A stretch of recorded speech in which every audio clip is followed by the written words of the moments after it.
Tata T संसार की दूसरी सबसे बड़ी चाय कंपनी है, जिसका ब्रांडेड चाय का व्यवसाय 60 से अधिक देशों में फैला हुआ है। टाटा टी ग्रुप में प्रमुख कंपनियां हैं टाटा टी, टाटा द्वारा अधिग्रहित इंग्लैंड की टेटले चाय कंपनी तथा टाटा कॉफी।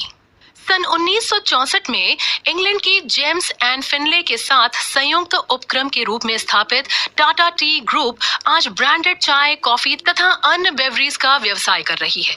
इसके अपने चाय बागान भी हैं। टाटा ब्रांड जहां भारत में शीर्ष पर है, वहीं टेटले ब्रांड दुनिया का दूसरा सबसे बड़ा टी बैग ब्रांड है। इसके अलावा दक्षिण अफ्रीका की जोकेल्स टी पैकर्स एवं पोलिस चाय ब्रांड बिटॉक्स एंड फ्लॉसाना में भी इसकी भागीदारी है। टाटा टी के देश में 5 बड़े ब्रांड हैं, जैसे टाटा टी, टेटले, चक्र गोल्ड, कानन डेवन एवं जैमिनी, जिनकी उपभोक्ता के सभी प्रमुख वर्गों तक पहुंच है। इसका वितरण संजाल लगभग 12 लाख रिटेलरों तक फैला हुआ है। Instant T. टाटा टेटले की निर्यात इकाई कई प्रकार की इंस्टेंट टी पाउडर अमेरिका को निर्यात करती है। Speciality tea. टाटा टी काली, हरी तथा हर्बल चाय आदि टेटले, जेमका और गुड अर्थ ब्रांड नामों से बेचती है। कॉफी। टाटा कॉफी सालाना 9000 टन कॉफी का उत्पादन करती है। टाटा का एटो क्लॉक कॉफी ब्रांड अमेरिका का तीसरा सबसे बड़ा कॉफी ब्रांड है। चाय बागान। टाटा टी कंपनी के पास भारत भर में लगभग 50 चाय बागान हैं और श्रीलंका के कतिपय बागानों में हिस्सेदारी भी है। इनके अलावा company energy drinks, Himalayan brand mineral water का व्यवसाय भी करती है। टाटा टी के संयुक्त सहयोगी और अनुषंगी उपक्रम निम्नवत हैं। टाटा कॉफी। पूर्व में कंसोलिडेटेड कॉफी नाम से प्रसिद्ध ये टाटा टी की अनुषंगी इकाई है। इसके अलावा अमेरिका का तीसरा सबसे बड़ा कॉफी ब्रांड एटो क्लॉक का नियंत्रण भी टाटा टी के पास है। टाटा टी। इंग्लैंड आधारित टेटले ग्रुप का कारोबार दुनिया भर में फैला है। इसे सन 2000 में टाटा टी ने अधिग्रहित कर लिया था। टाटा टेटले टाटा टी की एक अनुषंगी इकाई है, जिसका इंस्टेंट टी पाउडर का व्यवसाय है और ये अमेरिका को निर्यात होता है। टाटा टी इनकॉर्पोरेशन फ्लोरिडा स्थित टाटा टी की एक अनुषंगी इकाई निर्माताओं को इंस्टेंट टी पाउडर की थोक में आपूर्ति भी करती है।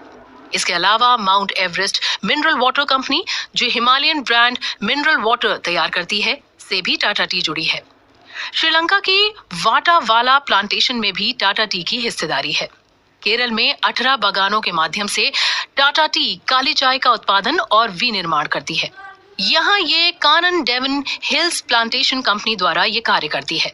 हाल ही में टाटा टी ने चीन की Zhejiang T export and import company के साथ एक संयुक्त उपक्रम का समझौता किया है, जो पॉलीफेनल्स एवं इंस्टेंट टी एक्सट्रैक्ट्स का निर्माण करेगी। Tata hydro electric power supply company की स्थापना सन 1911 में हुई थी। इसके बाद सन 1916 में स्थापित Andhra valley power supply company का एकीकरण इसके साथ हुआ। आज Tata power company limited Bharat की सबसे बड़ी प्राइवेट विद्युत उत्पादक कंपनी है। इसकी विद्युत उत्पादन क्षमता 2300 मेगावाट है।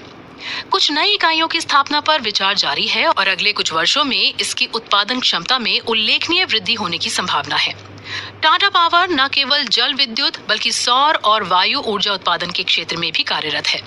भारत में विद्युत उत्पादन के क्षेत्र में व्यक्तिगत प्रयास के रूप में टाटा पावर द्वारा सन 1915 में भिवपुरी एवं खपौली संयंत्रों द्वारा उत्पादन सर्वप्रथम प्रयास था। कंपनी के थर्मल पावर संयंत्र मुंबई में ट्रॉम्बे, कर्नाटक में बेलगाम तथा झारखंड के जोजोबेरा में कार्य कर रहे हैं। जल विद्युत संयंत्र पश्चिमी घाट तथा वायु ऊर्जा संयंत्र अहमदनगर में कार्यरत है। उत्कृष्ट ऊर्जा तकनीक की शुरुआत करने और उसके संचालन में कंपनी सबसे अग्रणी है। भारत की प्रथम 500 मेगावाट इकाई की स्थापना टाटा पावर ने ही ट्रॉम्बे में की थी। कंपनी की लाइन एवं वितरण हानियां भारत भर में सबसे कम 2.4% है। पिछले 90 वर्षों से टाटा पावर ने बंबई में विद्युत उपभोक्ताओं को उत्कृष्ट सेवा मुहैया कराई है। कंपनी की एक वितरण इकाई वर्तमान में दिल्ली में भी कार्य कर रही है। दिल्ली सरकार के साथ संयुक्त उपक्रम में स्थापित ये नॉर्थ दिल्ली पावर लिमिटेड के नाम से जानी जाती है। ये उपक्रम काफी सफल रहा है।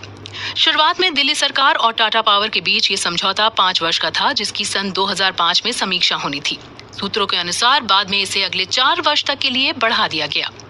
इन 5 वर्षों में लाइन तथा वितरण हानियां इससे संबंधित क्षेत्र में 51% से घटकर 28% रह गई हैं। टाटा पावर लिमिटेड ने मध्य पूर्व, अफ्रीका तथा दक्षिण पूर्व एशिया में कई परियोजनाएं क्रियान्वित की हैं। इनमें दुबई, सऊदी अरब, कुवैत, संयुक्त अरब अमीरात, ईरान आदि में विभिन्न मेगावाट की परियोजनाओं की स्थापना शामिल है। टाटा पावर ने पावर ग्रिड ऑफ इंडिया के साथ संयुक्त उपक्रम के रूप में 1200 किलोमीटर ताल पारेषण परियोजना में भागीदारी पर सहमति दी है। ये भारत की ऐसी सर्वप्रथम पारेषण परियोजना है जो सरकारी एवं व्यक्तिगत भागीदारी पर आधारित है। टाटा पावर ने मुंद्रा में 4000 मेगावाट के विद्युत संयंत्र की स्थापना का ठेका भी प्राप्त किया है। टाटा कंसल्टेंसी सर्विसेज सन 1968 में एकाधिकार व्यापार प्रतिबंध के आसन्न संकट को देखते हुए टाटा सन्स ने विशेषज्ञता के आधार पर कंसल्टेंसी इकाइयों का गठन किया, जो इस प्रकार थीं: Tata consultancy services, Tata consulting engineers, Tata economic consultancy services, Tata financial services. कुछ शुरुआती डगमगाहट के बाद टाटा ने एक उत्कृष्ट इलेक्ट्रिकल इंजीनियर फकीर चंद को जिम्मेदारी सौंपी, जो न केवल स्वदेश में बल्कि अपने अनुसंधान पत्रों और उत्कृष्ट तकनीक की खोज के कारण विदेशों तक में प्रसिद्ध थे। सन 1973-1974 के लिए वे 3 लाख इलेक्ट्रिक इंजीनियरों की सदस्यता वाले अमेरिकी इंस्टीट्यूट की गवर्निंग बॉडी के 30 सदस्यों में से एक चुने गए। उन्हें अमेरिका के कई नामी संस्थानों का दौरा करने तथा वहां चल रहे अनुसंधान कार्यों को देखने का अवसर मिला, साथ ही अपने विभिन्न सहयोगियों के विचार जानने का भी। उन्होंने आने वाली सूचना क्रांति को भली भांति समझ लिया तथा कंप्यूटर के क्षेत्र में भारत के सुनहरे भविष्य को अच्छी तरह रेखांकित किया। उन्होंने टाटा कंसल्टेंसी सर्विसेज को एक प्रथम स्तर के सॉफ्टवेयर इंजीनियरिंग और सर्विस प्रदाता के रूप में रूपांतरित किया। ये टीसीएस ही था कि जिसने आयकर विभाग के लिए करदाताओं हेतु पैन यानी PAN नंबर विकसित किया। आज टीसीएस के लगभग 50 देशों में 1,12,000 से अधिक IT कंसल्टेंट हैं। टाटा कंसल्टेंसी सर्विसेज मुख्यतः IT सर्विसेज, बिजनेस सॉल्यूशन तथा आउटसोर्सिंग में व्यवसायरत है। व्यापार क्षेत्र टाटा कंसल्टेंसी सर्विसेज को कई उद्योगों और सेवा क्षेत्रों का अनुभव और उनमें विशेषज्ञता हासिल है। इनमें बैंकिंग, वित्तीय सेवाएं, स्वास्थ्य सेवाएं, इंश्योरेंस, यात्रा, यातायात और आतिथ्य सेवाएं, रिटेल, ऊर्जा, यूटिलिटी, संचार सेवाएं आदि हैं। ये निम्न का संचालन करती है: IT सेवाएं, system integration solution, application development, testing solutions और प्रबंधन सेवाएं। आउटसोर्सिंग, ऐसी सेवाएं तथा कार्यक्रम देना जो कार्यों में कुशलता, बिजनेस सॉल्यूशन और सेवाओं के प्रबंधन कार्य में मददगार हो।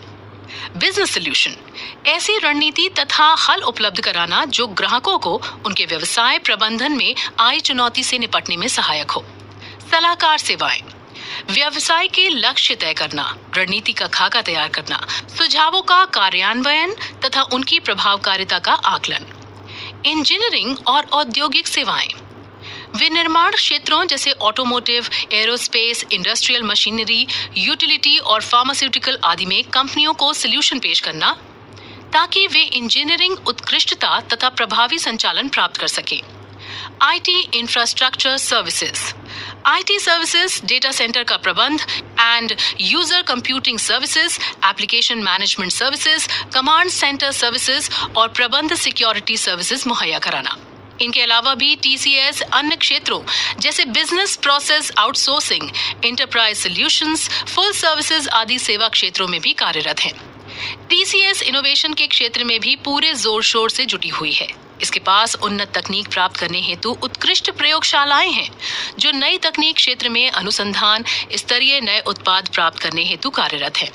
इनमें नई पीढ़ी के सॉफ्टवेयर प्रक्रियाओं, मानव computer interface, nano technology, grid computing आदि शामिल है।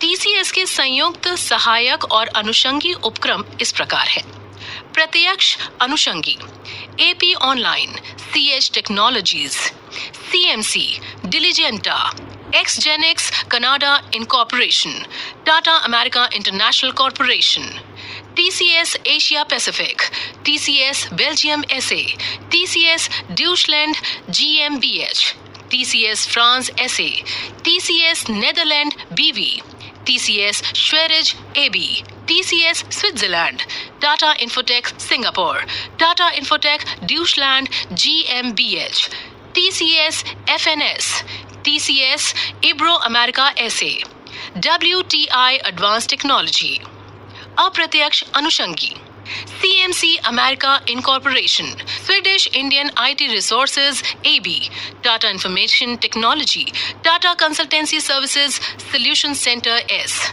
TCS Argentina SA, TCS Brazil SC, TCS D Mexico SA DCV, TCS Inversons Chile, TCS SD, TCS D Hispana, TCS D Brazil, TCS Chile SA, TCS Italia SRL, Tata Consultancy Services Japan, TCS Malaysia SDN BHD, TCS Luxembourg SA Kaplan, TCS Portugal Unipesol, TCS Chile, Chromicom SA, Systeco SA, Syscrom SA, Pentacrom SA, Pentacrom Services SA, Custodia de Documentos Intrans, financial network services Europe, Malaysia, Africa, Chile तथा अन्य कई देशों में विभिन्न केंद्रों से, Changwon investments आदि।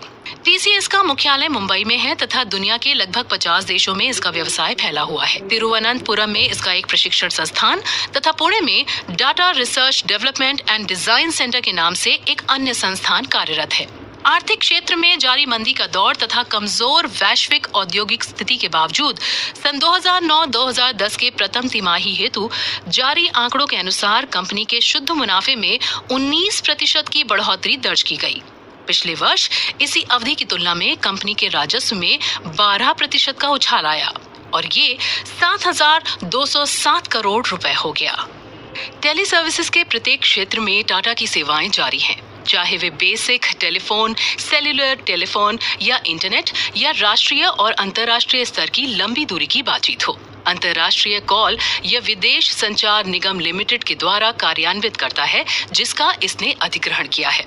उच्च तकनीक और सेवाओं के क्षेत्र से टाटा का जुड़ाव सन 1980 में रतन टाटा द्वारा इस क्षेत्र में प्रवेश हेतु एक रूपरेखा तैयार करने के बाद शुरू हुआ। तब उस समय ये क्षेत्र दूरसंचार विभाग के लिए सुरक्षित था। सरकार का रवैया भी एक कदम आगे 2 कदम पीछे वाला था। जब निजी क्षेत्र के लिए टेलीफोन यंत्रों के निर्माण का क्षेत्र खोला गया तो टाटा ने केरल सरकार के साथ एक संयुक्त उपक्रम स्थापित किया। इस प्रकार केल्ट्रॉन का जन्म हुआ। टाटा ने एक जापानी कंपनी के सहयोग से अहमदाबाद में PABX सेटों का निर्माण शुरू किया। बाद में एक अमेरिकन कंपनी से संपर्क किया। सन 1990 में सरकार ने बहुराष्ट्रीय कंपनियों के लिए संयुक्त उपक्रम स्थापित करने के लिए अपने द्वार खोल दिए। सन 1995 में सरकार ने देश में सेल्युलर टेलीफोन के लिए निविदा आमंत्रित की। टाटा ने बेल कनाडा के साथ सन 1997 में संयुक्त उपक्रम स्थापित किया।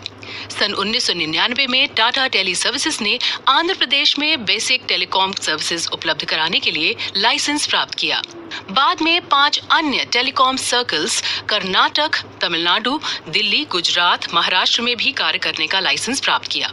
ये क्षेत्र देश के 56% ग्राहकों का प्रतिनिधित्व करते हैं। अपनी अनुषंगी इकाई टाटा टेली सर्विसेज महाराष्ट्र के साथ TTCL देश भर के 7,500 शहरों और कस्बों में 3.2 करोड़ ग्राहकों को सेवा मुहैया करा रही है। सन 2005 में कंपनी ने मोबाइल सेवाओं के क्षेत्र में कदम रखा और देश के 22 टेलीकॉम सर्कलों में यह अपनी सेवाओं का संचालन कर रही है। इसका नेटवर्क भारत में सबसे अच्छा माना जाता है। व्यवसाय का क्षेत्र। टाटा टेली सर्विसेज दूरसंचार के क्षेत्र में टाटा ग्रुप का प्रतिनिधित्व करता है। भारत में ये CDMA-X तकनीक के क्षेत्र में प्रमुख स्थान पर है। कंपनी दूरसंचार के सभी क्षेत्रों में सेवाएं प्रदान करती है, चाहे ये मोबाइल सेवाएं हों या वायरलेस डेस्कटॉप फोन्स या पब्लिक बूथ टेलीफोन अथवा वायरलाइन सेवाएं। इसकी अन्य सेवाओं में वैल्यू एडेड सेवाएं जैसे voice portal, roaming, postpaid internet services, 3-वे conferencing, group calling, wifi internet, Tata cards, calling cards services आदि हैं। कंपनी द्वारा उपलब्ध अन्य उत्पादों में prepaid wireless desktop phones, public phone booths, mobile handsets, voice और डेटा सर्विसेज जैसे games, voice portal, picture messaging, news, cricket, ज्योतिष आदि शामिल है। टाटा टेली सर्विसेज महाराष्ट्र के साथ कंपनी को जीएसएम सेवाएं प्रदान करने का अधिकार मिला है, जिसे कंपनी ने इसी वर्ष शुरू करने का कार्यक्रम बनाया है। टाटा इंडिकॉम मोबाइल सेवाएं मुहैया कराने में अग्रणी भूमिका निभा रही है। कंपनी ने प्रमुख टेलीकॉम सेवा प्रदाताओं के साथ विश्वसनीय और तकनीकी रूप से उन्नत नेटवर्क हेतु भागीदारी की है। संयुक्त उपक्रम, अनुषंगी और सहायक इकाई Tata Tele Services Maharashtra Virgin Mobile India Virgin Mobile Group के साथ फ्रेंचाइज पर आधारित। कंपनी का मुख्यालय मुंबई में है। टाटा कम्युनिकेशंस लिमिटेड अंतर्राष्ट्रीय लंबी दूरी enterprise data internet services Bharat की सबसे वृहद दूरसंचार कंपनी है। मुंबई स्थित ये कंपनी 40 देशों के लगभग 80 शहरों में संचालनरत है। अपनी अनुषंगी टाइको ग्लोबल नेटवर्क द्वारा ये दुनिया की सबसे बड़ी सबमरीन केबल बैंडविड्थ प्रदाता है। टाटा कम्युनिकेशंस की अन्य अनुषंगी हैं VSNL कनाडा, जिसे पूर्व में टेलीग्लोब कहा जाता था, जो नियोटेल दक्षिण अफ्रीका की प्रमुख भागीदारी कंपनी है। विदेश संचार निगम लिमिटेड की वर्ष 1986 में भारत सरकार के स्वामित्व वाली कंपनी के रूप में स्थापना की गई थी। सन 2000 में टाटा ग्रुप ने इसके नियंत्रण का अधिकार हस्तगत कर लिया। सन 2008 में इसे टाटा कम्युनिकेशंस लिमिटेड नाम दिया गया। सन 2008 में टाटा कम्युनिकेशंस ने 2 अरब अमेरिकी डॉलर की लागत के वैश्विक विस्तार कार्यक्रम की घोषणा की। टाटा स्काई ये टाटा ग्रुप और स्टार टीवी का संयुक्त उपक्रम है, जिसमें 80% हिस्सेदारी टाटा ग्रुप की तथा 20% स्टार टीवी की है। यद्यपि इसकी स्थापना सन 2004 में ही हो चुकी थी, लेकिन इसने व्यावहारिक रूप से सन 2006 से कार्य करना शुरू किया। वर्तमान में ये लगभग 140 चैनलों पर कार्यक्रम उपलब्ध कर रहा है। कंपनी इंग्लैंड की स्काई ब्रॉडकास्टिंग कंपनी का स्काई ब्रांड प्रयोग करती है। सन 2008 में कंपनी ने टाटा स्काई प्लस के नाम से PVR सर्विस शुरू करने की घोषणा की जिसमें MPEG-4 सापेक्ष सेट टॉप बॉक्स में 45 घंटे की रिकॉर्डिंग की सुविधा होगी। टाइटन इंडस्ट्रीज ये टाटा ग्रुप और तमिलनाडु इंडस्ट्रियल डेवलपमेंट कॉरपोरेशन का संयुक्त उपक्रम है। ये दुनिया की 6ठी सबसे बड़ी कंपनी है जो कलाई घड़ियों का निर्माण करती है। इसके द्वारा निर्मित घड़ियों में Titan, fast track, Sonata, nebula और जाइलिस ब्रांड शामिल हैं। इसके कार्य क्षेत्र में घड़ियां, उनकी एसेसरीज और ज्वेलरी आदि हैं। इसकी निर्माण इकाइयां होसुर, देहरादून और गोवा में हैं। ये तनिष्क ब्रांड नाम से आभूषणों का निर्माण भी करती है। सन 1987 में टाइटन का घड़ी विभाग शुरू किया गया था। उस समय ये HMT और ऑलविन के बाद देश की तीसरी सबसे बड़ी घड़ी निर्माता कंपनी थी। टाइटन घड़ियों का भारत के 25% बाजार पर कब्जा है। अपनी विपणन अनुषंगी इकाइयों द्वारा ये दुनिया के लगभग 40 देशों को घड़ियों का निर्यात भी करती है। ये अनुषंगी इकाइयां सिंगापुर, अदन, दुबई और लंदन में हैं। भारतीय बाजार में विपणन हेतु इसकी एक लंबी रिटेल श्रृंखला है। तनिष्क वर्तमान में तनिष्क भारत का सबसे प्रमुख ज्वेलरी ब्रांड है। भारत में ब्रांडेड आभूषण पेश करने वाला ये सर्वप्रथम ब्रांड है। 22 कैरेट शुद्ध सोने के आभूषण, हीरो और रंगीन रत्नों से सुसज्जित कर ये देश में एक विस्तृत श्रृंखला में पेश करता है। तनिष्क की स्थापना सन 1995 में की गई थी। इसने सुनारों की खानदानी परंपरा को चुनौती देते हुए बहुमूल्य आभूषण के क्षेत्र में नए नियमों की शुरुआत की। टाटा की शुद्धता की गारंटी के साथ बाजार में प्रवेश कर इसने तहलका मचा दिया। तभी यह पता चल गया था कि भारत में खरा सोना के नाम पर आभूषण निर्माता सदियों से आम जनता को बेवकूफ बनाते रहे हैं।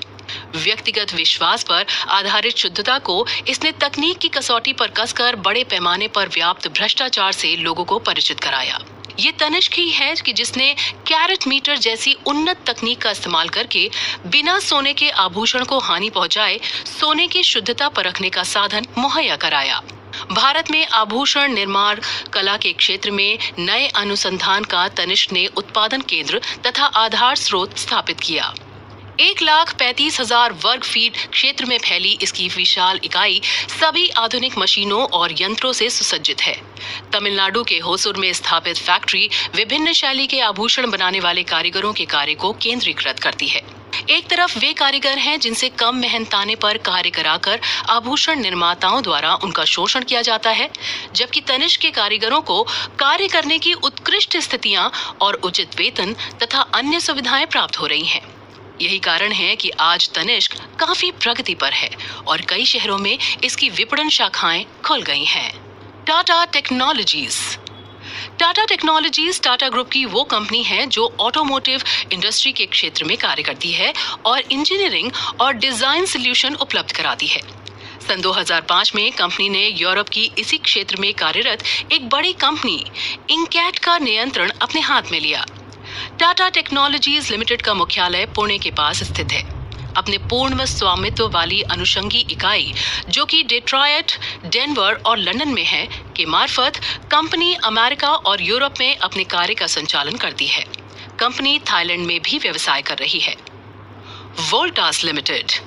मुंबई स्थित टाटा की एक कंपनी मुख्यतः इंजीनियरिंग, एयर कंडीशनिंग और रेफ्रिजरेशन कंपनी है।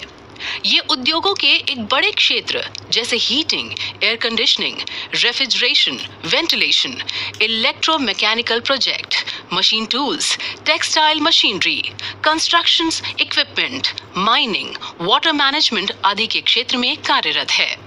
Tata AIG। Tata AIG general Tata group और अमेरिकी इंटरनेशनल ग्रुप AIG का एक संयुक्त उपक्रम है। इससे टाटा ग्रुप की भारत में प्रमुखता तथा AIG की वैश्विक स्थिति का संयुक्तीकरण हुआ है। इस उपक्रम में टाटा ग्रुप की हिस्सेदारी 74% तथा AIG की 26% है। टाटा AIG की जनरल इंश्योरेंस कंपनी ने सन 2001 में भारत में अपना व्यवसाय शुरू किया। ये सामान्य बीमा के प्रत्येक क्षेत्र जैसे मोटर, गृह दुर्घटना और स्वास्थ्य, यात्रा, ऊर्जा, समुद्री संपत्ति देयता तथा कई अन्य विशेष वित्तीय क्षेत्रों में सेवाएं प्रदान करती है। AIG बीमा और वित्त सेवाओं के क्षेत्र में दुनिया का प्रमुख व्यवसाय करता है। लगभग 130 देशों और क्षेत्रों में ये सफलतापूर्वक अपना कार्य संचालित कर रही है। AIG की इकाइयां वाणिज्यिक, सांस्थानिक और व्यक्तिगत ग्राहकों को अपनी सेवाएं दे रही हैं। इसके अलावा भी AIG कंपनियों रिटायरमेंट सेवाओं, वित्तीय और संपत्ति प्रबंधन सेवाओं के क्षेत्र में भी दुनिया में सर्वोच्च स्थान पर है।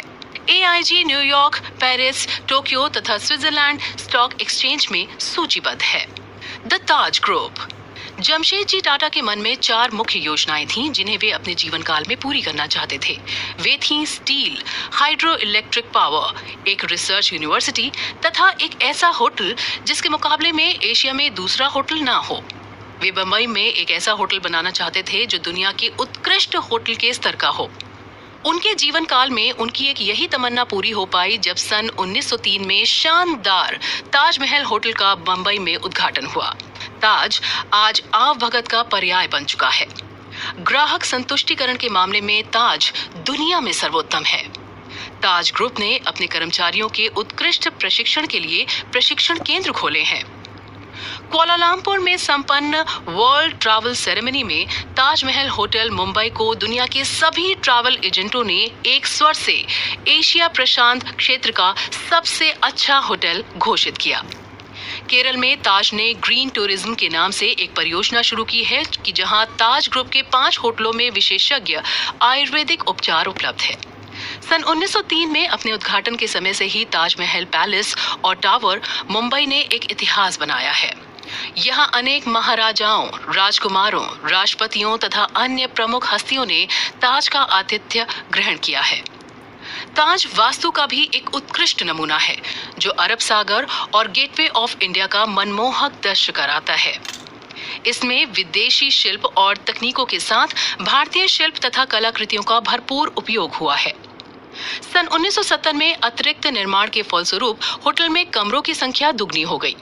इस टावर विंग की परिकल्पना एक ख्याति प्राप्त अमेरिकी मेल्ट बेकर नामक वास्तुशिल्पी ने की थी। हांगकांग के पास स्विस डिजाइनर डेल कीलर के पास इसकी आंतरिक साज सज्जा का प्रभार था। इसमें भारतीयता का पुट रखा गया, जैसे उदयपुर शैली के रिलीफ पैनल, तंजौर शैली के स्तंभ, भारतीय रेस्टोरेंट आदि। सन 1990 में ऊपर के 4 मंजिलों के कमरों का फिर से आधुनिकीकरण किया गया। लगभग 1 सदी से ताजमहल पैलेस दुनिया भर की विभिन्न प्रकार की पेंटिंग्स और कलात्मक चीजों का एक तरह से स्टोर हाउस बन गया है। यहाँ ये चीजें काफी संख्या में प्रदर्शित है। सुविधाएं। ताजमहल पैलेस एंड टावर में 565 कमरे तथा 46 स्वीट्स हैं तथा इसकी सुविधाएं भी उत्कृष्ट स्तर की हैं। ये ताज क्लब रूम तथा स्वीट्स हेतु व्यक्तिगत प्रकार की बटलर सर्विस भी मुहैया कराता है। यहाँ ये बटलर एक गाइड तथा सहायक के रूप में महत्वपूर्ण भूमिका निभाते हैं। होटल व्यवसाय सेवाओं में शामिल है वायरलेस इंटरनेट और broadband internet access, colour copier, in house conferencing, किराए पर मोबाइल, लैपटॉप, पोर्टेबल प्रिंटर उपलब्ध, अनुवाद, दुभाषिया तथा सेक्रेटरियल सेवाएं किराए पर उपलब्ध, मल्टीमीडिया कंप्यूटर उपलब्ध। अन्य सेवाओं में 24 घंटे dining, baby sitting, beauty salon, car hire, currency exchange, dry cleaning, florist, house doctor, laundry तथा ट्रैवल सेवाएं आदि। जब ताज लहूलुहान हुआ। 26 नवंबर 2008 को पाकिस्तानी आतंकवादियों ने बंबई के जिन 2 बड़े होटलों पर हमला किया, उनमें Taj Mahal palace and tower hotel भी एक था, जिसमें बड़े पैमाने पर आतंकवादियों ने विनाश लीला की। कुल मिलाकर जान माल का काफी नुकसान हुआ। यहाँ मरने वाले 31 लोगों में अतिथि सहित स्टाफ के कर्मचारी भी शामिल थे। जब 49 घंटे से अधिक समय तक की घेरेबंदी के बाद मुंबई को आतंकवादियों के चंगुल से मुक्त कराया गया, तब तक कुल मिलाकर 10 स्थानों पर उन्होंने 183 लोगों को मार डाला था तथा 239 लोगों को बुरी तरह घायल कर दिया था। ताज का बुरा हाल था। खून से लथपथ कमरे और गलियारे, गोलियों से हुए छेद, ग्रेनेडों की मार से हुआ ध्वंस, जले हुए आंतरिक हिस्से। अतिथियों तथा सुरक्षा कर्मियों के साथ साथ ताज के कई कर्मचारियों को भी जान से हाथ धोना पड़ा। ताज के महाप्रबंधक की पत्नी और 2 बच्चे भी वहां लगी आग की भेंट चढ़ गए। लेकिन मुंबई वासियों की तरह ताज के कर्मचारियों ने भी हिम्मत नहीं हारी तथा ताज को दोबारा गरिमामय स्थान पर पहुंचाने का प्रण किया। ताज में अतिथियों का पुनः सत्कार। आतंकवादी हमले के 24 दिन बाद 21 दिसंबर 2008 को ताजमहल पैलेस होटल पुनः खुल गया और इसमें अतिथियों का आगमन शुरू हो गया। 21 दिसंबर को इसके सारे रेस्टोरेंट में बुकिंग पूरी हो चुकी थी। होटल के पुनः खुलने के अवसर पर रतन टाटा ने मुंबई में आतंकवादी हमले में जान गंवाने वाले अतिथियों और सुरक्षा कर्मियों को याद करते हुए अपने होटल के उन कर्मचारियों का भी शुक्रिया अदा किया कि जिन्होंने अपनी जान पर खेलकर अतिथियों की जान बचाई तथा एक नया अध्याय लिखा। The tree of life. जिन लोगों ने 26 नवंबर को आतंकवादियों के हमले में होटल में अपने प्राण गंवाए, उनकी याद में द ट्री ऑफ लाइफ के नाम से एक स्मारक का लोकार्पण भी किया गया। इसके आधार पर उन 31 लोगों के नाम दर्ज किए गए ताकि उन्हें हमेशा याद रखा जा सके। इस स्मारक का आधार जयदेव बघेल की वह कलाकृति है जो 5वीं मंजिल की सीढ़ियों के पास स्थापित थी, जहां ये आतंकी हमले से अविचलित अपनी पूर्व स्थिति में ही पाई गई। इस आतंकी हमले के बाद न सिर्फ ताज होटल बल्कि शहर के अन्य हिस्सों में शिकार हुए लोगों, मृतकों के परिजनों की सहायता के लिए ताज ने एक फंड की स्थापना की। इस आतंकी हमले में सेना, पुलिस, फायर सेवा, होटल के कई कर्मचारियों तथा अतिथियों और सामान्य लोगों को भी प्राण गंवाने पड़े और कई घायल हुए थे। भारत और भारत से बाहर से भी शुभचिंतकों ने होटल को पुनः स्थापित करने तथा पीड़ित लोगों को राहत पहुंचाने के लिए अपनी शुभ इच्छाएं भेजी। ताज पब्लिक सर्विस वेलफेयर ट्रस्ट। इसके प्रत्युत्तर में ताज ग्रुप ने ताज पब्लिक सर्विस वेलफेयर ट्रस्ट की स्थापना की। इसका मुख्य उद्देश्य हमले के शिकार लोगों तथा मृतकों के परिजनों को तत्काल राहत पहुंचाना था, चाहे वे सामान्य जन हों, सुरक्षा बलों के जवान या ताज के कर्मचारी या आतंक पीड़ित अन्य संस्थानों के लोग हों। ये ट्रस्ट आने वाले वर्षों में भी हिंसा, प्राकृतिक आपदा तथा अन्य दुखदायी घटनाओं के शिकार लोगों की सेवा करता रहेगा। इसमें इंडिया होटल कंपनी लिमिटेड के अलावा sir Dorabji Tata trust, sir Ratan Tata trust ने भी बहुमूल्य शुरुआती योगदान देना मंजूर किया। विदेशी दानदाताओं के योगदान हेतु भी सरकार से सहमति लेने पर विचार किया गया। इस हेतु एक बोर्ड ऑफ ट्रस्टी का भी गठन किया गया, जिसमें Ratan Tata, N.A. Soonawala, A.P. Goyal, R.K. Krishna Kumar, R.N. विक्रसन तथा A. मुखर्जी शामिल हैं। आतंकी हमले की इस कठिन घड़ी में रतन टाटा ने बड़े धैर्य से काम लिया, लेकिन स्टेट मशीनरी की लापरवाही, लेट लतीफी तथा सरकारी एजेंसियों में समन्वय के अभाव से वे काफी क्षुब्ध थे। उन्होंने अपनी यह अप्रसन्नता स्पष्ट तथा सलीके से व्यक्त कर दी जब उन्होंने स्वयं अपनी लोगों और संस्थानों की रक्षा की जिम्मेदारी स्वयं संभालने का विचार व्यक्त किया। सन 2000 से लेकर अब तक विदेशों में टाटा ग्रुप की कंपनियों ने कई बड़ी कंपनियों का अधिग्रहण किया है। इनका लेखा जोखा निम्नवत है। सन 2000 टाटा टी द्वारा इंग्लैंड की चाय कंपनी टेटले का अधिग्रहण किया गया। ये अधिग्रहण 43.2 करोड़ डॉलर में संपन्न हुआ। इस अधिग्रहण से टाटा टी दुनिया की सबसे बड़ी पैकेज्ड टी कंपनी बन गई। फरवरी 2004 टाटा मोटर्स ने दक्षिण कोरिया की देबो ग्रुप से वाणिज्यिक वाहन इकाई के अधिग्रहण के समझौते पर हस्ताक्षर किए। इस पर 10.2 करोड़ डॉलर की लागत आई। अगस्त 2004 टाटा स्टील ने सिंगापुर की steel miller NatSteel limited को 28.6 करोड़ डॉलर में खरीदा। जून 2005 टाटा कॉफी ने अमेरिका की eight o'clock coffee company को ग्रिफिन इन्वेस्टमेंट से खरीद लिया। जुलाई 2005 telecom company Videsh Sanchar Nigam limited ने अमेरिका की Teleglobe international holdings limited को 23.9 करोड़ डॉलर में तथा Tyco international global under sea fibre optical cable network इकाई को 13.0 करोड़ डॉलर में खरीदा। सन 2006 टाटा टी ने अमेरिकी water firm energy brand incorporation की 30% हिस्सेदारी 67.7 करोड़ डॉलर में खरीदी तथा एक साल के अंदर ही 1.2 अरब डॉलर में इसे कोका कोला को बेच दिया। जनवरी 2007 टाटा स्टील ने एंग्लो डच स्टील निर्माता कंपनी कोरस ग्रुप का 12 अरब डॉलर में अधिग्रहण कर लिया। किसी भारतीय कंपनी द्वारा विदेश में यह अभी तक का सबसे बड़ा अधिग्रहण था। मार्च 2007 टाटा पावर ने इंडोनेशिया में 1.3 अरब डॉलर में 2 कोयला खदानें खरीदी। जनवरी 2008 टाटा केमिकल्स ने अमेरिकी सोडा ऐश निर्माता company general chemical industrial products incorporation को 1.1 अरब डॉलर में प्राप्त किया। 26 मार्च 2008 Tata Motors British company Ford Motors के लग्जरी ब्रांड लैंड रोवर और जैगुआर का अधिग्रहण करने में सफल रही।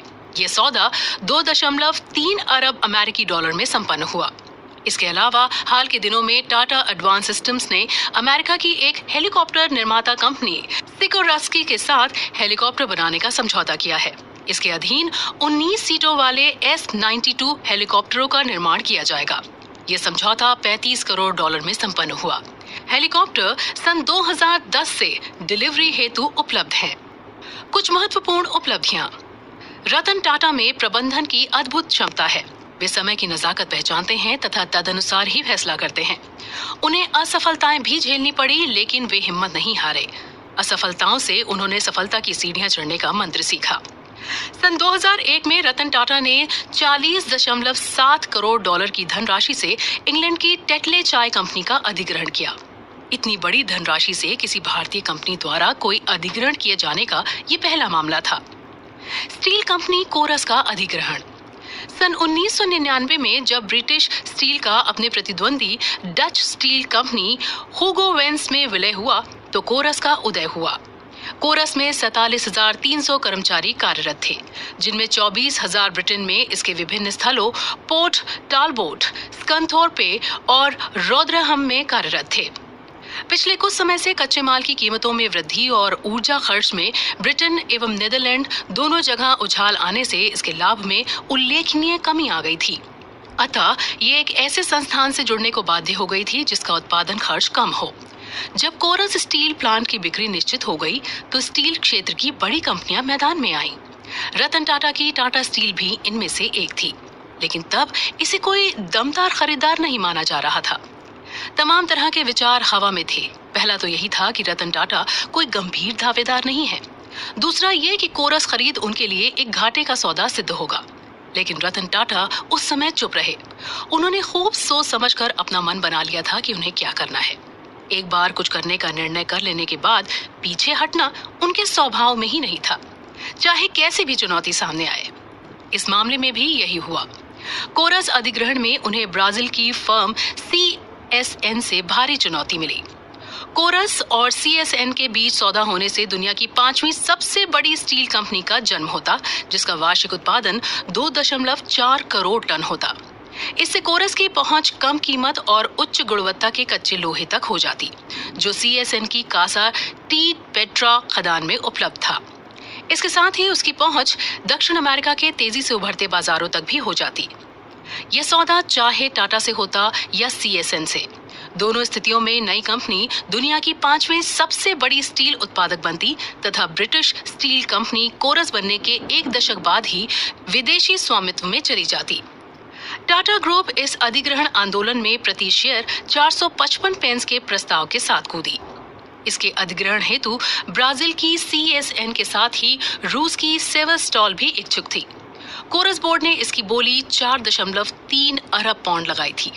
बाद में सेवस्टॉल ने इस अधिग्रहण के प्रति अपनी अनिच्छा जाहिर कर दी, लेकिन CSN ने अपनी बोली 475 पेंस प्रति शेयर कर दी। CSN इस बीच कोरस के साथ इस मुद्दे पर गहन विचार विमर्श में थी कि टाटा की ओर से 500 पेंस प्रति शेयर का प्रस्ताव आ पहुंचा, जो दोनों के लिए एक गंभीर झटका सिद्ध हुआ। दोनों काफी आश्चर्यचकित थे, लेकिन CSN ने तेजी दिखाते हुए प्रति शेयर अपनी बोली 515 पेंस कर दी। टाटा स्टील भी तदनुसार प्रति शेयर अपनी बोली बढ़ाता गया और ये 608 पेंस प्रति शेयर पहुंच गई। अतः टाटा ने कुल मिलाकर 12 अरब डॉलर में कोरस का अधिग्रहण कर लिया। कोरस यूरोप की दूसरी सबसे बड़ी स्टील उत्पादक कंपनी है, जिसका वार्षिक राजस्व 12 अरब पाउंड, कच्चे स्टील का उत्पादन 2 करोड़ टन से अधिक है, जो कि मुख्यतः इंग्लैंड और नीदरलैंड से उत्पादित होता है। कोरस में मुख्यतः 3 संचालन प्रभाग हैं: stripe products, long products and distribution तथा बिल्डिंग सिस्टम्स। इसका अपना एक वैश्विक बिक्री कार्यालय और सर्विस केंद्रों का नेटवर्क है, जिसमें लगभग 42,000 लोग काम करते हैं। दुनिया के विकसित बाजार में कोरस एक प्रमुख आपूर्तिकर्ता है। इसके सामान की आपूर्ति निर्माण, ऑटोमोटिव, पैकेजिंग, मैकेनिकल और इलेक्ट्रिकल इंजीनियरिंग, मेटल गुड्स तथा तेल और गैस क्षेत्रों को होती है। अधिग्रहण के बाद कोरस अब टाटा स्टील की एक अनुषंगी है। कोरस टाटा स्टील थाईलैंड एवं नेट स्टील एशिया को सम्मानित करते हुए आज टाटा स्टील का दुनिया के लगभग 50 देशों में व्यवसाय है। लगभग 80,000 कर्मचारी टाटा स्टील ग्रुप के लिए दुनिया के 5 महाद्वीपों में कार्यरत हैं। ग्रुप की क्रूड स्टील उत्पादन क्षमता 2.8 करोड़ टन आंकी गई है। अनुमान है कि सन 2011-12 तक टाटा स्टील और कोरस की संयुक्त उत्पादन क्षमता 4 करोड़ टन होगी तथा टोटल टर्नओवर 32 अरब डॉलर तक पहुंच जाएगा। ये अधिग्रहण किसी भारतीय कंपनी द्वारा विदेश में किया गया सबसे बड़ा अधिग्रहण है। अधिग्रहण हेतु ये बोली 8 राउंड तक चली। ब्राजील की CSN ने अपना अंतिम प्रस्ताव पेश करते हुए 630 पेंस प्रति शेयर तक बोली लगाई। टाटा स्टील ने इसमें 5 पेंस अधिक अर्थात 608 पेंस प्रति शेयर का प्रस्ताव देकर बोली अपने पक्ष में कर ली। अतः आखिरी बाजी टाटा के नाम रही, जिसने अपना और देश का मस्तक झुकने नहीं दिया और इस तरह एक नया इतिहास रच दिया। जगुआर लैंड रोवर का अधिग्रहण। सन 1922 में स्थापित जगुआर दुनिया का प्रमुख लग्जरी और स्पोर्ट्स कार निर्माता है। लैंड रोवर सन 1948 से इस क्षेत्र में कार्यरत है। इस तरह जगुआर लैंड रोवर 2 बड़े ब्रिटिश कार ब्रांडों से बना है। इसकी निर्माण इकाइयां इंग्लैंड में स्थित हैं। इस कंपनी में 16,000 से ज्यादा कर्मचारी हैं, जिनमें से लगभग 3,500 इंजीनियर हैं। इसकी निर्माण इकाइयां ब्रिटेन के हिटले एवं गेडान में हैं। जगुआर के 3 मॉडल XF, XJ और XK बर्मिंघम संयंत्र में तथा लैंड रोवर के डिफेंडर, डिस्कवरी 3, रोवर स्पोर्ट्स आदि मॉडल सॉलिहल में बनाए जाते हैं। यह व्यवसाय इंग्लैंड के लिए मुद्रा अर्जन का एक बड़ा साधन है। लैंड रोवर की 78% कारें 169 देशों को निर्यात की जाती हैं। दूसरी तरफ 70% जगुआर 63 देशों को निर्यात होती है। ग्राहकों को बिक्री हेतु आयातकों तथा फ्रेंचाइजी विक्रेताओं का सहारा लिया जाता है।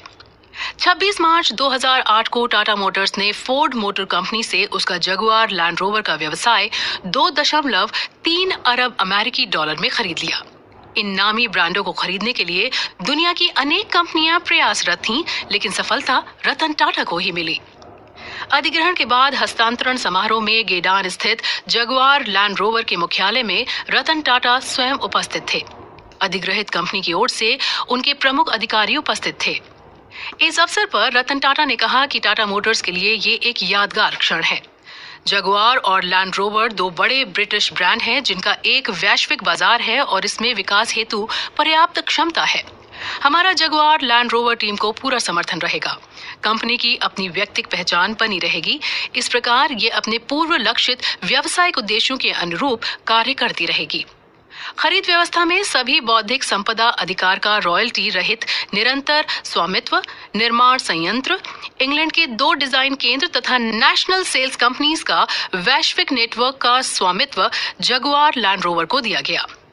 इंजनों, स्टंपिंग और जगुआर लैंड रोवर को पुर्जों की आपूर्ति का लंबी अवधि का करार किया गया है। फोर्ड द्वारा सहयोग के अन्य क्षेत्र होंगे सूचना तकनीक, अकाउंटिंग तथा परीक्षण सुविधाओं की उपलब्धता। डिजाइन और विकास के क्षेत्र में दोनों कंपनियां लगातार सहयोग करेंगी। फोर्ड मोटर कंपनी संक्रमण काल में एक अवधि तक जगुआर लैंड रोवर के खरीदारों तथा ग्राहकों को वित्तीय सुविधा देती रहेगी। ये सौदा टाटा मोटर्स को अंतर्राष्ट्रीय ऑटोमोबाइल क्षेत्र में अपनी अच्छी पैठ जमाने के लिए महत्वपूर्ण अवसर प्रदान करेगा। इसके साथ ही टाटा मोटर्स लग्जरी कार श्रेणी में अपनी अलग पहचान बना सकेगी, जो इससे पूर्व केवल कम कीमत की कारों के निर्माण के लिए ही जानी जाती थी। फोर्ड कंपनी के लिए भी यह सौदा एक बड़ी राहत लेकर आया, क्योंकि इन दोनों आलीशान ब्रांडों के निर्माण पर काफी रकम खर्च हो रही थी तथा आय के मुकाबले व्यय ज्यादा था। दूसरी ओर इसको पर्याप्त मात्रा में ग्राहक भी नहीं मिल पा रहे थे। फलतः कंपनी को पिछले 2-3 वर्षों से भारी घाटा उठाना पड़ रहा था। लैंड रोवर कारों का भारतीय बाजार में प्रवेश। अधिग्रहण के लगभग 1 साल बाद जून 2009 के अंतिम सप्ताह में टाटा मोटर्स ने जगुआर लैंड रोवर कार को भारतीय बाजार में उतारा। रोवर मॉडल्स की 3 कारों, डिस्कवरी 3, रेंज रोवर और स्पोर्ट्स में प्रत्येक की कीमत 65 लाख रुपए से 1 करोड़ तक हो सकती है। इन लग्जरी कारों को भारतीय ग्राहकों के लिए पेश करते वक्त रतन टाटा ने कहा कि इसके साथ ही लैंड रोवर ब्रांड की कारों का भारत में प्रवेश हो गया है। यद्यपि बीते वर्षों में उनका यहाँ प्रवेश हुआ था, लेकिन कुछ वर्षों में यहाँ के ग्राहकों से उनका संबंध टूट गया था। टाटा द्वारा अधिग्रहण के बाद भी पिछले 1 वर्ष के दौरान आर्थिक मंदी के दौर में इसकी बिक्री पूर्व की अपेक्षा 1/3 घट गई। इसे ध्यान में रखते हुए रतन टाटा का कहना था, आर्थिक मंदी के दौर में जगुआर लैंड रोवर को स्तुति नहीं मिल पाई, पर वे अपने शानदार उत्पादन के साथ ही शानदार उत्पाद हैं। मंदी की स्थिति से बाहर आने के बाद हम कह सकेंगे कि इसका स्वामित्व ग्रहण करना एक कठिन निर्णय था, लेकिन एक भारतीय के रूप में इन ब्रांडों का स्वामित्वधारी होने के नाते मैं गर्व महसूस करता हूं। हम इनकी खोई हुई गरिमा अवश्य वापस लाएंगे। इस अवसर पर जगुआर लैंड रोवर के chief executive officer David Smith सहित कई प्रमुख अधिकारी मुंबई में उपस्थित थे। जगुआर लैंड रोवर श्रृंखला की तुलना मर्सिडीज S, ऑडी 6, BMW 7 आदि से की जा सकती है। जगुआर लैंड रोवर के प्रवेश के साथ ही टाटा मोटर्स एक ऐसी कंपनी हो गई है कि जो महंगी आलीशान कारों के साथ साथ सामान्य लोगों हेतु कम कीमत की कार के व्यवसाय में रत है। जमशेदजी टाटा सन 1887 से 1904, सर दोराबजी टाटा सन 1904 से 1932, सर नौरोजी सकलातवाला सन 1932 से 1938, JRD टाटा सन 1938 से 1991, रतन नवल टाटा सन 1991 से पदासीन।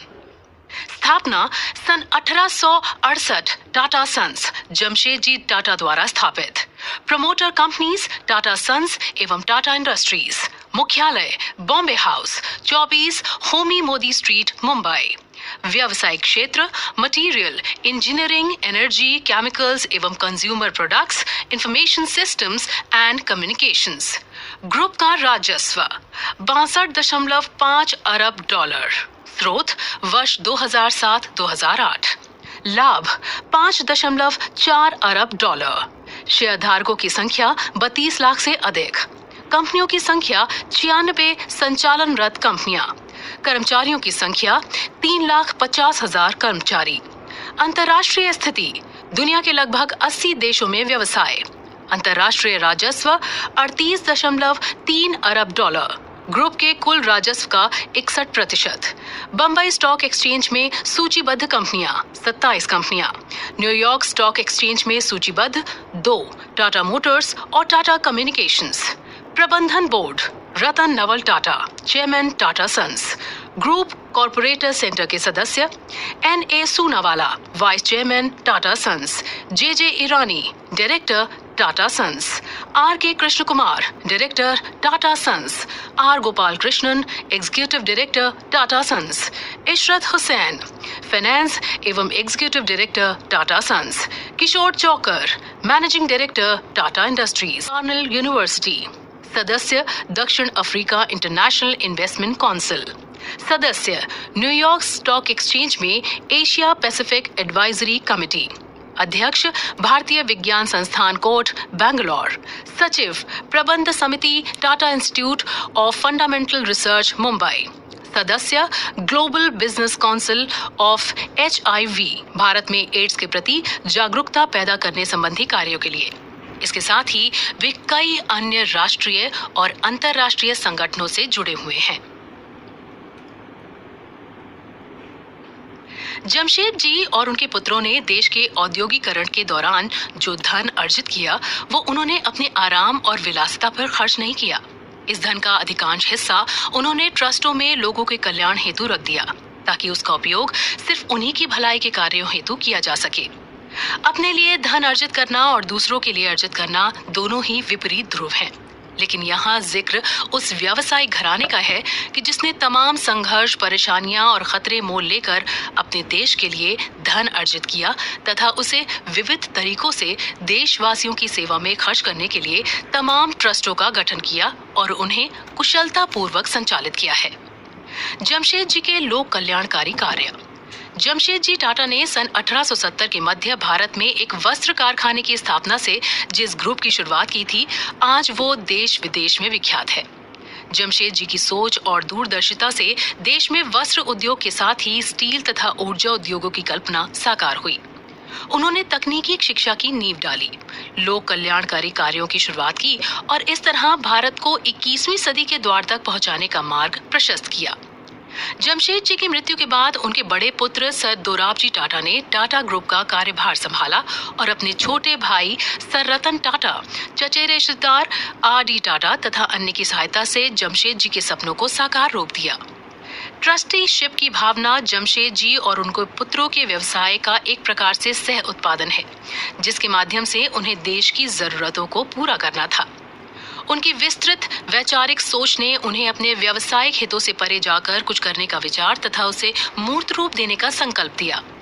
जमशेद जी में अपने देश को एक औद्योगिक राष्ट्र के रूप में विकसित करने की इच्छा कूट कूट कर भरी हुई थी। इसके साथ साथ अपने देश के नौजवानों को प्रशिक्षित करने का जज्बा भी। इस विचार के तहत उन्होंने सन 1892 से देश के योग्य नौजवानों को उच्च शिक्षा के लिए स्कॉलरशिप देकर विदेश भेजना शुरू कर दिया। अब इंडियन सिविल सर्विस, आज के इंडियन एडमिनिस्ट्रेटिव सर्विस के समतुल्य को अंग्रेजों ने भारतवासियों की भर्ती के लिए खोल दिया, तो उनकी ये दिली इच्छा थी कि ज्यादा से ज्यादा भारतीय इसमें आए। अतः उन्होंने इसके लिए भी इच्छुक लोगों को स्कॉलरशिप देना शुरू किया। सन 1924 में एक सर्वे से ये स्पष्ट हुआ कि उस समय के प्रत्येक 5 भारतीय ICS में एक टाटा स्कॉलर था। JN टाटा इंडोमेंट फंड से लाभान्वित तत्कालीन कुछ लोगों में वायसराय की कार्यकारिणी के सदस्य JC Coyajee, chief justice Bombay high court BN Rao, doctor Jivraj N Mehta, बाद में जो गुजरात के मुख्यमंत्री थे, doctor Raja Ramanna, KR Narayanan, VV Narlikar, JV Narlikar आदि। जमशेद इस मामले में भाग्यशाली थे कि उनके पुत्रों में भी उनके जैसे संस्कार भरे थे। उनके छोटे पुत्र रतन टाटा बहुत ही दयालु तथा उदार हृदय थे और किसी भी व्यक्ति अथवा संस्थान को परेशानी में घिरा पाकर मदद को हमेशा तैयार रहते थे। राष्ट्रीय भावना उनके व्यक्तिगत विचारों के साथ एकाकार हो गई थी। वे विस्तृत एवं संतुलित विचारों के धनी व्यक्ति थे। दानशीलता या परोपकार तभी संभव है जब व्यक्ति के अंदर जज्बा हो और किसी विचार और कार्य से गहराई से जुड़ा हो। तभी वह उसके लिए समय देने के साथ साथ सहयोग करने और आर्थिक मदद हेतु तत्पर रहता है। अपने जीवन काल में सर रतन टाटा ने कई मामलों की पहचान की थी जहां उनके अनुसार सहयोग और मदद की दरकार थी। गोपाल कृष्ण गोखले ने जून 1905 में पूना में सर्वेंट्स ऑफ इंडिया सोसाइटी की स्थापना की थी। उनका उद्देश्य था भारत के लिए स्वार्थ रहित बुद्धिमान कार्यकर्ताओं को तैयार करना, ऐसे कार्यकर्ता जो अपनी जिंदगी देश की सेवा में लगा सके। गोपाल कृष्ण गोखले के अनुरोध पर उन्होंने ये संस्था को हर साल 10,000 रुपए की सहायता 10 वर्षों तक के लिए दी। ये राशि संस्था द्वारा समाज के कमजोर तबके के लोगों के कल्याण के लिए खर्च की जाती थी। इसी प्रकार महात्मा गांधी द्वारा दक्षिण अफ्रीका में चलाए जा रहे असहयोग आंदोलन में भी उन्होंने भरपूर मदद की। ये आंदोलन तत्कालीन ब्रिटिश सरकार की रंग भेद नीति तथा भारतीय समुदाय के लोगों के साथ दुर्व्यवहार के मुद्दे को लेकर चलाया जा रहा था। अन्य राष्ट्रभक्तों की तरह सर रतन की नजर में भी यह एक जायज और सहयोग योग्य आंदोलन था। इसके खिलाफ ब्रिटिश सरकार द्वारा दमन आंदोलन जोरों पर था। महात्मा गांधी द्वारा सहयोग की अपील पर सर रतन ने सन 1909 से 1913 तक 5 सालों में कुल मिलाकर 1.25 लाख रुपए की धनराशि किस्तों में गांधी जी को भेजी ताकि वे अपना आंदोलन जारी रख सकें। गांधी जी ने सर रतन के प्रति अपनी कृतज्ञता व्यक्त करते हुए कहा कि उनके इस सहयोग से यह एहसास हुआ है कि भारत अब जाग गया है। उनकी यह मदद हमारे आंदोलन के लिए एक बड़ी ताकत सिद्ध होगी। सन 1912 में सर रतन टाटा ने लंदन विश्वविद्यालय को एक ऐसी पीठ स्थापित करने के लिए मदद का प्रस्ताव किया जो गरीबी के कारणों को खोजने तथा उन्हें दूर करने के बाद सन 1913 में एक चेयर की स्थापना की गई। सर रतन ने 1400 पाउंड सालाना इस परियोजना हेतु 3 वर्षों तक देना स्वीकार किया। सन 1916 में इसे अगले 5 वर्षों तक के लिए बढ़ा दिया गया। सर रतन टाटा की मृत्यु के बाद भी उनके नाम से बने ट्रस्ट ने इस पीठ को सन 1931 तक अनुदान जारी रखा। इन 19 वर्षों में विश्वविद्यालय के कई स्कॉलरों ने विभिन्न व्यवसायों में श्रमिकों की स्थिति पर अनुसंधान कार्य किया और उसे प्रकाशित कराया। आज sir Ratan Tata foundation London school of economics में एक स्थायी संस्थान है। सर रतन ने पाटलिपुत्र के पुरातात्विक खनन की परियोजना को कार्य रूप देने के लिए सन 1913 से 1917 के बीच 75,000 रुपए का आर्थिक अनुदान दिया। इस खुदाई के फलस्वरूप कई पुरातात्विक महत्व की वस्तुएं सामने आईं। प्राप्त वस्तुएं पटना के संग्रहालय में प्रदर्शित की गई हैं। यह उनका राष्ट्रीय गौरव को सम्मान लाने का असीम आग्रह था। सर रतन टाटा कला एवं संस्कृति के भी कद्रदान थे। वे एक उत्साही यात्री भी थे जिन्होंने देश विदेश में कई जगहों की यात्रा की थी। अपनी इन यात्राओं के दौरान उन्होंने कला और सांस्कृतिक महत्व की अनेक वस्तुएं अपने पास इकट्ठा की। सन 1919 में इस कलेक्शन की कीमत 5 लाख रुपए आंकी गई। उनकी मृत्यु के पश्चात उनकी वसीयत के अनुसार ये संपूर्ण संग्रह सन 1921 में प्रिंस ऑफ वेल्स म्यूजियम को हस्तांतरित कर दिया गया, जहां ये आज भी प्रदर्शित हैं। ये तो सर रतन के सामाजिक सरोकारों की पूर्ति की एक वानगी भर है।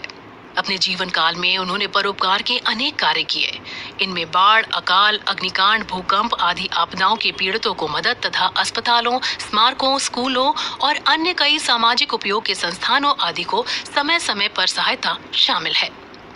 ट्रस्ट फंड का किस तरह उपयोग किया जाए, इस बारे में उनका दृष्टिकोण काफी स्पष्ट था। सन 1913 में उन्होंने इसकी एक रूपरेखा सामने रखी थी। उसके अनुसार शिक्षा, शिक्षण तथा उद्योग के सभी क्षेत्र इसके दायरे में थे तथा जन सामान्य के काम की सभी चीजें इसमें शामिल थीं। सामाजिक, आर्थिक और राजनीतिक पूर्ति हेतु सक्षम और योग्य व्यक्तियों का मामले की तह तक जाने हेतु नियोजन इसकी एक अन्य विशेषता थी। इसके साथ ही वो किसी योजना और प्रयोग को तभी समर्थन देने के हामी थे जबकि उसके बारे में सावधानी पूर्वक सभी पक्षों पर विचार कर उसे तैयार किया गया हो। सन 1918 में सर रतन टाटा की मृत्यु के बाद 80 लाख रुपए से सर रतन टाटा ट्रस्ट की स्थापना की गई। ये भारत के सबसे पुराने अनुदानकर्ताओं में से एक है। उनकी मृत्यु के बाद उनके द्वारा किए जा रहे जन कल्याणकारी कार्यों को उनके नाम से गठित ट्रस्ट द्वारा जारी रखा गया। सन 1995 में रतन टाटा के नेतृत्व में सर रतन टाटा ट्रस्ट के कार्यकलापों हेतु 1995 से 2000 तक के लिए एक रणनीति तैयार की गई। इसमें पारंपरिक कल्याणकारी कार्यों से परे जाकर ऐसा कुछ करना था कि जिससे राष्ट्रीय विकास हेतु इन कल्याणकारी कार्यों को नियोजित किया जा सके। इसके लिए अनुदान प्रदान करने हेतु निम्न क्षेत्रों पर ध्यान दिए जाने का निर्णय किया गया: ग्रामीण जीवन यापन एवं सामुदायिक क्षेत्र, शिक्षा, स्वास्थ्य, कला एवं संस्कृति और सार्वजनिक पहल। इसके तहत वर्ष 2000-2001 के लिए लगभग 65 नए अनुदान स्वीकृत किए गए और ट्रस्ट ने विभिन्न कार्यों हेतु लगभग 16 करोड़ रुपए के अनुदान स्वीकृत किए। ये मात्र एक उदाहरण है। बाद के वर्षों में मदद दी जाने वाली योजनाओं तथा उसके मौद्रिक आकार में वृद्धि होती गई। रतन टाटा द्वारा नई रणनीति की शुरुआत के बाद ग्रामीण गरीबों तथा ग्रामीण समुदाय के जीवन यापन का स्तर उन्नत करने के कार्यक्रमों को ट्रस्ट प्रमुखता से मदद मुहैया करा रहा है। इसके तहत निम्न क्षेत्रों पर विशेष ध्यान दिया जा रहा है: कृषि इतर कार्य, विशेषकर महिला समूहों को मदद, ग्रामीण समुदाय, प्राकृतिक आपदाओं से पीड़ित समुदायों को राहत, ग्रामीण क्षेत्र में प्रमुख समस्याओं पर अनुसंधान, ग्रामीण इलाकों में मानव संसाधन के विकास पर जोर, कृषि उत्पादन बढ़ाने हेतु स्रोतों के उचित प्रबंधन पर जोर। शिक्षा के क्षेत्र में ट्रस्ट 2 मुख्य श्रेणियों पर ध्यान केंद्रित किए हुए है। पहला स्कूली शिक्षा, दूसरा उच्च शिक्षा। इस क्षेत्र में सामुदायिक शिक्षा को समुचित सहयोग करना अनुदानों का उद्देश्य रहा है। इस पर भी मुख्य जोर गुणवत्ता युक्त शिक्षा पर है। यह प्रशिक्षण द्वारा अध्यापकों के ज्ञान का स्तर बढ़ाकर तथा कक्षाओं में दी जा रही शिक्षा पर पर्याप्त ध्यान देकर इसे हासिल करने का प्रयास है। बच्चों को स्कूलों में बनाए रखने हेतु स्कूल के बाहर भी विभिन्न कार्यक्रमों को मदद पहुंचाई जा रही है। मूल्य आधारित शिक्षा पर भी विशेष ध्यान दिया जा रहा है। स्वास्थ्य के क्षेत्र में समुदाय आधारित स्वास्थ्य कार्यक्रमों को ट्रस्ट मदद कर रहा है। इस हेतु सार्वजनिक एवं व्यक्तिगत संयुक्त उपक्रमों को सहयोग तथा सार्वजनिक स्वास्थ्य से जुड़े व्यवसायियों का एक कार्यकर्ता संगठन विकसित करने पर भी ध्यान दिया जा रहा है। सर रतन टाटा ट्रस्ट द्वारा पुरातात्विक महत्व की चीजों की सुरक्षा एवं संरक्षा हेतु कला क्षेत्र को विभिन्न प्रकार के अनुदान दिए जा रहे हैं। ट्रस्ट ऐसे कार्यक्रमों की भी मदद कर रहा है जिनमें बदलते हुए सामाजिक बदलाव के अनुरूप पुरुष और महिला दोनों वर्गों के लोगों को सक्षम बनाया जा रहा है। अनुदान की शर्त केवल इतनी है कि उस कार्य का समाज पर वांछित प्रभाव हो या वो किसी क्षेत्र में महत्वपूर्ण प्रकृति का कार्य हो। संस्थानों के साथ साथ ट्रस्ट व्यक्तिगत लोगों और छोटे संस्थानों को भी अनुदान दे रहा है। ये कार्य sir Ratan Tata smile grounds programme द्वारा किया जा रहा है। इसमें मुख्यतः कल्याणकारी कार्यों में लगी छोटी छोटी संस्थाओं तथा शैक्षिक और स्वास्थ्य उद्देश्यों के लिए कार्य कर रहे लोगों को अनुदान दिया जाता है। Sir Dorabji Tata trust. Sir Dorabji Tata trust की स्थापना सन 1932 में जमशेदजी टाटा के बड़े पुत्र दोराबजी ने की थी। दोराबजी ने अपनी मृत्यु से कुछ समय पूर्व अपनी संपूर्ण संपत्ति, जो उस समय 1 करोड़ रुपए थी, इस ट्रस्ट को वसीयत कर दी थी। इसमें उनके टाटा सन्स में नियोजित महत्वपूर्ण शेयर भी थे। Sir Ratan Tata trust, sir Dorabji Tata trust तथा अन्य संबंधित ट्रस्टों की कुल मिलाकर लगभग 66% शेयर ग्रुप की होल्डिंग कंपनी टाटा सन्स में है। यद्यपि सर दोराबजी अपने पिता के ऊंचे सपनों को साकार करने में अधिकतर समय तक जुटे रहे, फिर भी उन्होंने लोक कल्याणकारी कार्यों के लिए समय निकाला। मृत्यु से 3 माह पूर्व उन्होंने जिन 2 ट्रस्टों की स्थापना की थी, उनमें से एक था लेडी टाटा मेमोरियल ट्रस्ट। ये अपेक्षाकृत छोटे स्तर का था और प्रमुखता ल्यूकेमिया के क्षेत्र में रिसर्च के लिए था। दूसरा सर दोराबजी टाटा ट्रस्ट बड़े स्तर का था। इस ट्रस्ट की उदारता से ही भारत के कुछ प्रमुख संस्थान स्थापित हुए, जैसे Tata institute of social sciences 1936 में, 1941 में टाटा मेमोरियल हॉस्पिटल, 1945 में Tata institute of fundamental research, 1966 में national centre for performing art. JRD की मृत्यु के पश्चात उनकी इच्छा का सम्मान करते हुए दोराबजी टाटा ट्रस्ट ने MS स्वामीनाथन रिसर्च फाउंडेशन को JRD Tata centre for eco technology स्थापित करने के लिए मदद की। जमशेदजी टाटा की तीव्र इच्छा थी कि school of medical research into tropical medicine की स्थापना की जाए। दोराबजी उनकी इच्छा का सम्मान करने के लिए सन 1912 में इसकी स्थापना करना चाहते थे, परंतु किन्हीं कारणोंवश ये तब संभव नहीं हो सका। सन 1999 में दोनों की इच्छा तब पूरी हुई जब Indian institute of science Bangalore में sir Dorabji Tata centre for research in tropical diseases की स्थापना हुई। सन 2004 में school of rural development Tuljapur तथा टाटा मेडिकल सेंटर कलकत्ता की स्थापना में ट्रस्ट ने योगदान दिया। अपनी शुरुआत से लेकर सन 2006 तक ट्रस्ट द्वारा लगभग 380 करोड़ रुपए बांटे गए और ये सब रचनात्मक कार्यों में सहयोग के लिए दिया गया। इसके अलावा भी टाटा ट्रस्ट देश के विभिन्न हिस्सों में कई क्षेत्रों में अपना योगदान दे रहे हैं। टाटा ट्रस्टों की श्रृंखला उनके कार्य और कार्य क्षेत्रों का दिग्दर्शन कराने को पर्याप्त होगी। ये इस प्रकार हैं: sir Ratan Tata trust, sir Dorabji Tata trust, Jamsetji Tata trust, JN Tata Endowment, JRD Tata Trust, JRD and Thelma J Tata Trust, Lady Meherbai D Tata Education Trust, Tata Education Trust, Lady Tata Memorial Trust, RD Tata Trust, MK Tata Trust, Tata Social Welfare Trust, Tata education trust. Tata group की कंपनियां भी अपनी अवस्थिति के आसपास का विकास करने और लोगों के जीवन को सुखमय बनाने में अपने अपने स्तर से जुटी हुई हैं। इतना ही नहीं, वे अपने क्षेत्र के बाहर देश के दूर दराज के इलाकों में भी जन कल्याण के कार्यों में निमग्न हैं। आपदाओं में राहत कार्य। प्राकृतिक आपदाओं में राहत कार्य की टाटा परंपरा सन 1934 में क्वेटा में आए भूकंप से शुरू होती है। टाटा द्वारा किए जाने वाले राहत कार्यों की विशेषता ये है कि चाहे राहत कार्य हो या पुनर्वास का, वे सारा कार्य खुद ही अपने संसाधनों से और अपने लोगों के मार्फत कराते हैं। एक उदाहरण पर्याप्त होगा। सन 1993 में सुबह लातूर में बड़े जोर का भूकंप आया और उसी दिन शाम को राहत कार्य हेतु एक सर्वोच्च मीटिंग बुलाई गई थी। लेकिन मीटिंग से पूर्व ही टाटा कर्मचारियों के कई ग्रुप अपने अपने स्तर से राहत हेतु पर्याप्त साज सज्जा और सामग्री के साथ भूकंप प्रभावित क्षेत्र के लोगों की मदद को प्रस्थान कर चुके थे। ऐसा जज्बा अन्यत्र कहां देखने को मिल सकता है।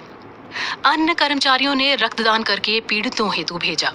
इस अवसर पर देश के पूर्व भाग हेतु गठित टाटा रिलीफ कमेटी ने अपने पश्चिमी भाग की रिलीफ कमेटी की तरह ही भूकंप पीड़ितों की मदद की।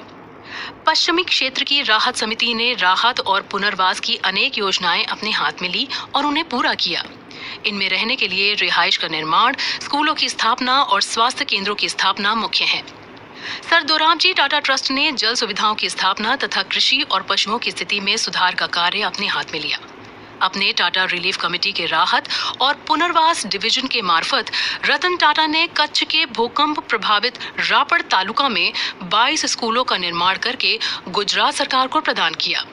ये स्कूल भवन इंजीनियरिंग के उत्कृष्ट मानदंडों के अनुरूप बनाए गए हैं तथा भूकंप रोधी हैं। कारगिल युद्ध के समय भी टाटा ने मात्र चेक द्वारा राशि देकर अपने कर्तव्य की इतिश्री करने के बजाय अपनी परिपाटी के अनुसार क्रियात्मक सहयोग का रास्ता चुना। टाटा ने रक्षा मंत्रालय से विचार विमर्श किया तथा रक्षा मंत्रालय में एक special Tata defence welfare corps fund की स्थापना की। इसमें टाटा ग्रुप की कंपनियों और कर्मचारियों ने 12 करोड़ रुपए की राशि प्रदान की। यह राशि न केवल कारगिल में शहीद या घायल या उनके परिवार के लोगों की मदद के लिए थी, बल्कि इससे पूर्व के अन्य युद्धों और संघर्ष से पीड़ितों को भी इससे मदद पहुंचाई जानी थी। काउंटर इमरजेंसी, शांति स्थापना कार्य और युद्ध में अपंग या शहीदों की विधवाओं, उनके बच्चों को उच्च शिक्षा हेतु अनुदान के लिए भी था। प्रत्येक 6 महीने में टाटा एवं सुरक्षा सेना के अधिकारी आवश्यक आवंटन हेतु बैठक करते हैं। टाटा ग्रुप के बहुउद्देशीय ट्रस्टों के चेयरमैन रतन टाटा हैं। टाटा के परोपकार के लिए रचनात्मक कार्य का विचार उस परंपरागत दातव्य संस्थाओं के लिए एक क्रांतिकारी विचार है जिनका कार्य सिर्फ दान देना मात्र था। आज टाटा परिवार देश के कुछ गिने चुने लोक उपकार में रत परिवार है जो देश में व्यक्तिक, स्थानीय तथा राष्ट्रीय स्तर पर समस्याओं से जूझते हुए देश के विकास में रत है। देश के विकास में हाथ बटाने के साथ साथ रतन टाटा जन कल्याणकारी तमाम कार्यों से जुड़े हुए। It's not a game, it's a